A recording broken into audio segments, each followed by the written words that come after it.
In 1900, the United States military looks less like a melting pot and more like a single family reunion. British, German, and Irish ancestry fill 3 of the top 4 slots. It is, on paper, a European force wearing American uniforms.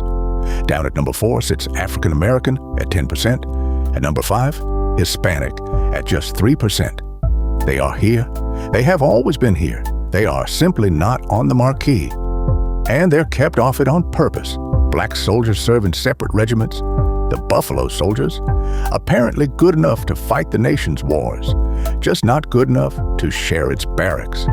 Hispanic Americans have served since the Revolution, but for decades, the paperwork can't quite be bothered to count them. 2 world wars, same seating arrangement. Black troops fight in separate units under a flag that won't seat them at its own lunch counter.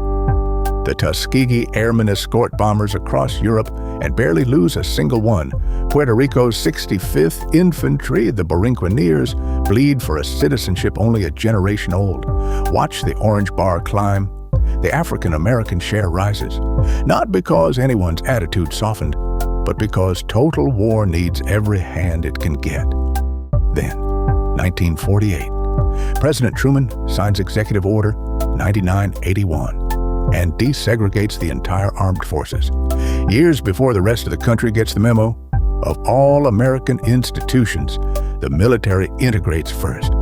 Korea becomes the first war the country fights in genuinely mixed units. On the chart, what looked like a wartime fluke quietly becomes a trend.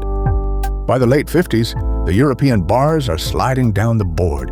British, German, Irish, all shrinking. Nobody's leaving. Everyone else is just arriving. 1973. The draft ends and the all-volunteer force is born. And volunteering, it turns out, is something Black and Hispanic Americans do at remarkable rates. The Army becomes one of the most dependable ladders into the middle class this country has ever built. Then the Hispanic bar simply refuses to stop. Decade after decade it climbs, Marines, Navy, Army, until by the 2020s, roughly 1 in 6 troops overall is Hispanic, and more than 1 in 5 soldiers in the Army is Black. And here's the punchline the 1900 chart never saw coming. Hispanic, number 1. African American, number 2. The 2 groups parked at the very bottom of the very first frame now sit at the top of the very last one. Nobody got pushed out. They were just the ones who kept showing up.